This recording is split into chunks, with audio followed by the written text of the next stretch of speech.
Hey y'all. Oh my god, my face is a little oily because I'm trying to get into makeup since I'm enhancing my beauty. Whew, y'all, let me get my bubbles over here. This has been the best day of my entire life. I have been on earth 50 years, and today has been hands down the best day of my entire life. Like, really. And it's thanks to, first and foremost, my children, my babies. For those of you that don't know me, I have been this badass therapist for a long time. That's what I'm known for. And I've had the most tumultuous relationship with both of my children, both of them. And so we go through times of, getting along. Then we go through times of, I don't hear from them, unless they need something. That's my story. Unless they're in trouble. Y'all know what I'm talking about. So with all these things that have been exciting with the book, just keep it real, I really haven't been able to share it, with them. And I wanted to share it, with my kids. But then, I wouldn't hear from them. And so my mind, my overthinking would go into like, damn, what I do? Like, do they need anything? I go into, I could fix this, I thought, with money. But shit, I ain't got the money like that. Like, I wonder what's going on. And so maybe about a month or so ago, I went into meditation. And so the affirmation that I got was, when I don't hear from my children, instead of going down that dark path of what's wrong, they don't care about me, they don't love me, start saying out loud, they are having the best time of their lives. They are laughing, they have healthy friends around them, they are, making money, making love, they shopping, they kicking it. And so not hearing from my kids, that became my affirmation. I would just say that out loud, and I would visualize them just having the time of their life. I took it off of me, because talking to them, that is what I would want to know, feel, and hear at the end of the day, that they are okay. I took it off what it is that I needed, so I kept with that affirmation. When I didn't hear from my kids, if I would text and didn't hear anything back, oh, they're just busy because they're kicking it. They are kicking it. Like, they are having such a good time. So I finally heard from my son, and I'm gonna make this story juicy. I finally heard from my son. And he adopted a kitten, which warmed my heart. Because, he said, like, Mom, it gives me a reason, to stay home and not out in these streets and then having to call you for money. Because I was like, shit, we finna stop all that now. Because this is my philosophy, y'all, for real. That if you ain't got no money, the only reason why you need to be outside of your house is to make money. If you don't have any money, the only reason why you need to be outside of your house is to make money, not to go kick it or spend money, because you ain't got none. So I say to my boy, don't wait to get to the subway and say, Mom, I need $5, knowing I'm going to send 40. So I had to call him on that, like, son, this is going to be your last time, and Mom ain't going to keep doing that. And y'all, that scared me a little bit, because like, damn. Then I didn't hear from him. Shit, I don't know if he was mad or not. But, and he wasn't, that was hard for me, to sit and stand by that boundary. And if you know, you know. Damn, camera feel like it's falling down on. Yeah, that was hard for me, y'all, to set that boundary. But I did. And so I got a grandson, EJ the cat. And so my son and I have been able to bond and talk about, the cat. And so why is this the best day of my life? I had to go into a room full of nothing but black men. And so when I walked in, they were like, you are glowing. You are glowing. Not just my dome. They were remarking, you are glowing. I mean, they were gracious with the compliments. And I said, y'all know why I'm glowing? Because I talked to both of my kids today. Y'all, both of them. Ain't nothing wrong in their lives. We just talked. Like, that's big for us. We just talked. Not at each other, to each other, laughed. And I got a whole lot of, Mom, this is what you taught us, and thank you for teaching us this, and thank you for modeling this, and Mom, I want to be just like you, like, y'all. And I know that came from those affirmations. They're having the time of their lives. I didn't make it about me like I used to. They're not calling me, they're not grateful. They, again, making it all, about me. No, I'm not making it about me. But really manifesting what I wanted to be. And that truth, rose. And my daughter just moved into a new apartment. And turns out she knows the family of the room. And she busy. She ain't got time to be on the phone with me. She busy. That don't mean she don't love me, because she ain't got time to be picking up the phone talking to me. And she busy in a good way. I hear it in her voice. And she's in a relationship, the healthiest relationship she's been in, but I did have to, told her, tell my son-in-law, give him my phone number, kid, before you fuck it up now. Because, you can't be mama and you trying to coach at the same time. That's why mama's single. Now, you got to turn that shit off. So, and she listened to me, y'all. We got to laugh over that. Any other therapists out there, my kids used to say all the time, I just need you to be my mama. Quit always trying to be a therapist. And I never knew when to turn it on and off, but I know when I start cussing and shit, they giggle a little bit, and that's not the therapist, that's their mama. So y'all, that's why this has been the best day of my life. It has been the best day of my life. If you follow me long enough, you'll hear me say that, you can't breathe in the past. You cannot breathe in the future. All you have is now. All we got is now. And if life ended for me right now, it's been the best day of my life. Wasn't a trip around the world. Just really and truly milking the moments of who I am. Not even just for my kids, for me. The more authentic I become true to me, the more authentic my relationship with my kids. With my being, not my doing. See, when I was a doer as a therapist, going into corporate and working and doing all that, there are certain things I demanded and expected of them. Like, you owe me that. I don't want you to give me shit because you owe it to me. I want to talk because you want to talk to me. Not out of obligation. Not out of obligation.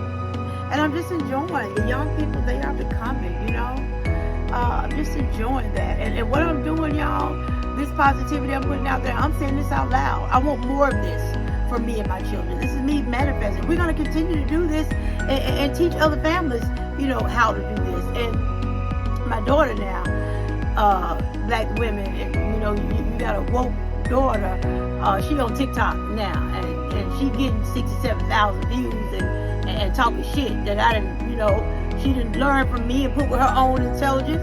So we might be a little friendly, competition. But I appreciate how she's watering her followers the way I hope to water, and the way we would love for, other mother-daughter relationships, to be, and it's been rocky, and it's good. It's better than it's ever been, and I appreciate just that pull compromise on both ends, without it meaning that value is taken away from me, And I can say this: I went to go and see my daughter to take our dog, and I had a lot of anxiety about going. So I was taking deep breaths, preparing myself, because in my experience, this is what I told myself, that it seemed like she was very critical of me, that she was going to find something, to criticize. And I was just going to say, well, the drive was nice, so I'm preparing myself for that. Then I thought, hold up, wait a minute. You control your thoughts. You tell your thoughts what to think. It's going to be different this time. If you're expecting her to be critical, you got that on you. That's what you're going to be met with. So, we get there, and I did get lost. I was nervous to call her, because the last time I went, I got lost, and me and her kind of started off a little rough. So I didn't want to replay that. So I got lost, a little bit nervous, y'all, called her. And, she came and met the dog. And so I'm nervous. And the dog needed to get out of the van, out of my truck. And she said, just get one of these bins and let the dog get down. And I said, a mother always knows. Because she was right. We were trying to figure out how to get the dog in there. Like, get it anew. Just get the bin and move the dog. Like, all of us looked at it and we didn't figure that out. But she knew. And so when I affirmed her in that moment, a mother always knows. Because that was true. I affirmed her. And it was gravy from there. I followed her lead. And so I had to dissect that driving home, because that's what my mind does. Even when she is critical, or when she was critical of me, what I perceived to be criticism, my thought was, if you criticize me, that hurts me. It hurts me to know that to feel like you don't love me as much as I love you. Because when you criticize me, I start to wonder, do you love me? So then I can jump to my knowing. I know damn well she loved me. Shit.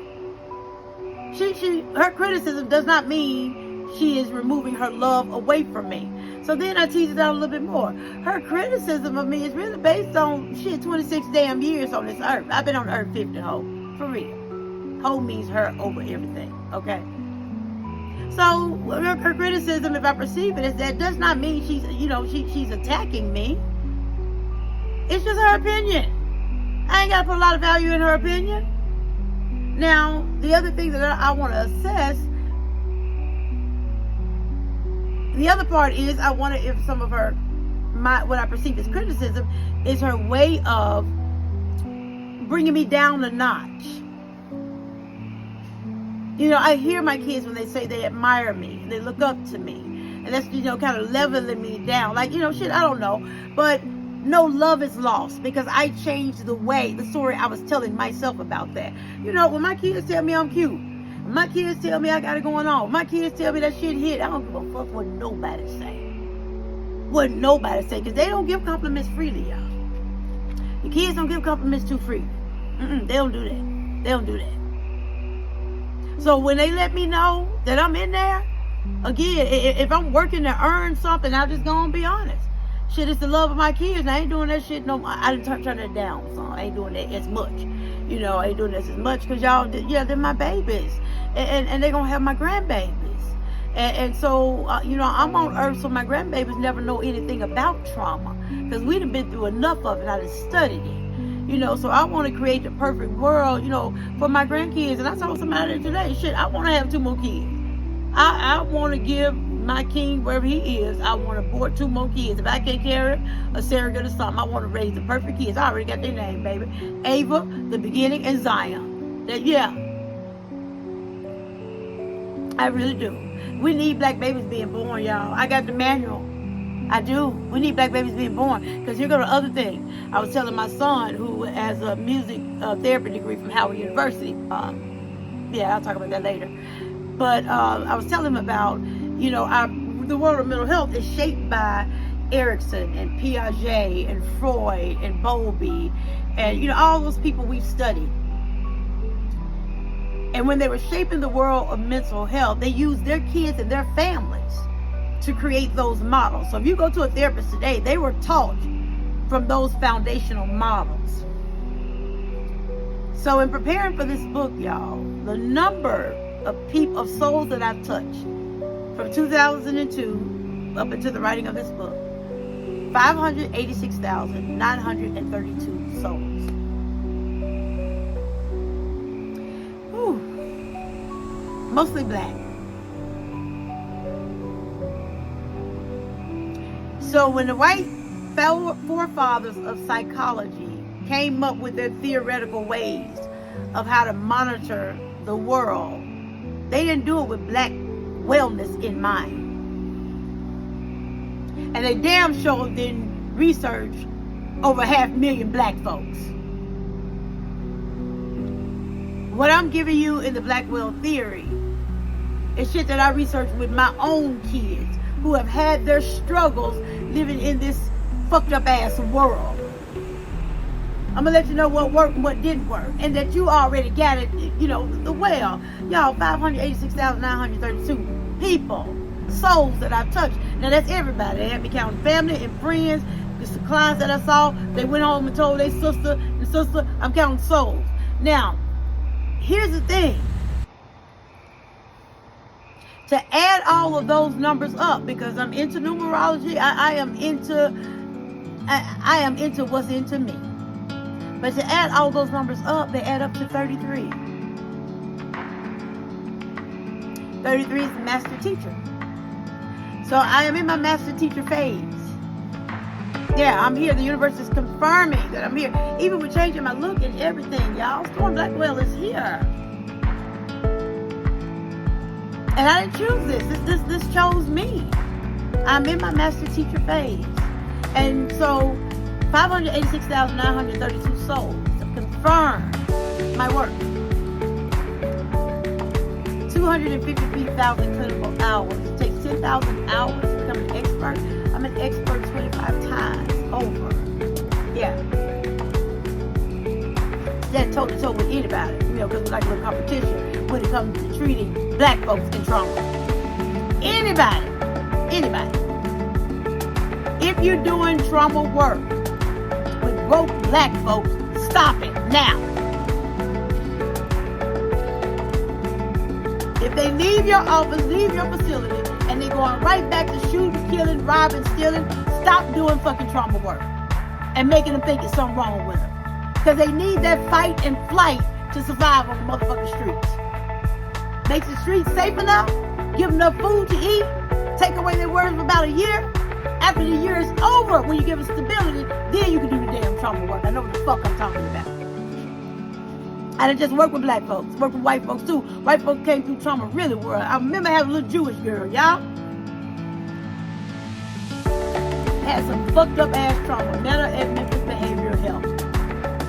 Did the assessment, told her mom and daddy, take her off work for a year. She need to see me 3 times a week. Them motherfuckers drove 3 hours going back and forth 3 times a week to work with me for a year. They did it. They had the resources to do so. And she soared. She worked with me. We did the work. Every black woman that walked in my office needed that same thing, but how the fuck they gonna do it? How you gonna take my work? Because society tell her that she's successful is if her kids got on some damn Jordans. And so she gotta work 50 damn jobs just to make sure Ray Ray look like he got as much as Pookie and all y'all goddamn it broke. Because what we're trying to dodge is the injury that we offer each other. We the hardest on each other. We check each other the hardest over they shit. We gotta agree to stop injuring each other. That's where we gotta start. That's where we gotta start. And I don't mean to be out here hollering, y'all, but it's still been the best day. It's been the best day ever. And y'all know what? I'm gonna count this as a day of masterclass. You know, one thing too, I'm gonna get on here and quit saying shit like I'm gonna start this and start that, because I'm at a point in my life. It's either an opportunity to come. It's hell yeah, I'm gonna do that. Or it's a no. So, you know, even with this, you know, masterclass, and this is a part of the teaching, y'all. You know, I don't want to do it the way everybody else has always done it.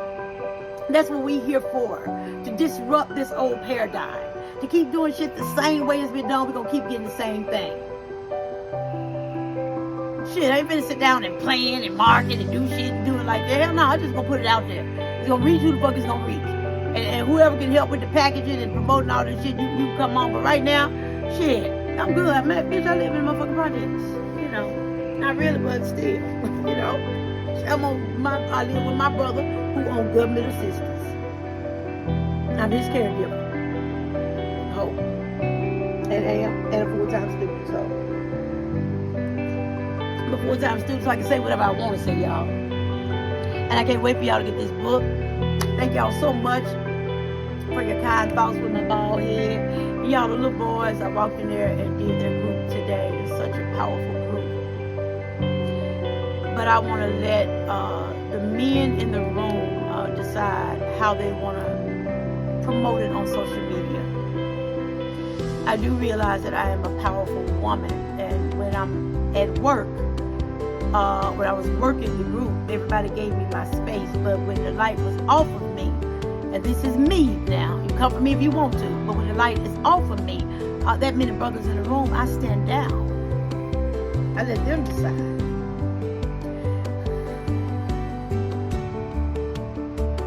I don't have a problem following their lead. See, I'm the creator of my own reality. So the reality that I want, I have to always be found acting like it. Now, you know, I had a job to do. So with that job to do, I'm in control. And so they gave me that space. But after that, shit, I follow their lead.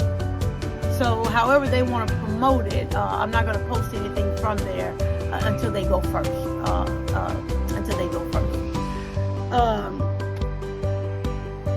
But it's what we're building in that barbershop is wonderful, and I'm going to publish it. And I want what we are building to be alive in every black barbershop in America. Basically, I'm teaching barbers how to be life coaches real time. Because I'm the expert. I don't walk in a room and guess what trauma is. I done seen so much trauma, I recognize it. I know it. You know, the group I did today, they kept saying, ooh, that was heavy. It was heavy. One of the brothers was heavy, and I'm thinking, damn, I pushed too hard. Then another brother said, it was needed, though. And the guy kept saying it was heavy. Said, oh, it was needed now. It was needed. It was heavy, though. The other guy said, it was needed, though. It was needed, because it was not a dry eye in the room. And we talking about black men. And I, you know, I'm the vessel. The water was flowing. And the water flowed and manifested as tears in the eyes of those young black men and even the mentors that were in the room. I'm the vessel. So it's been the best day of my life. This is what I was born to do. This is all I want. This is all I want to do. So I got some other stuff that I want to, you know, announce. Where I'm headed, y'all, where I am relocating to, that I'm so excited about. The place that has watered me thoroughly. I'm looking forward to testing the BlackWell Theory in Atlanta. Yeah, it was born in Memphis, but I'm looking forward to testing it in Atlanta. And I'm going to keep y'all posted. It's been the best day of my life. It has. Oh, so because it's been the best day of my life, hold up, y'all. I got as my little cousin would say, I got a prize for y'all, like a prize.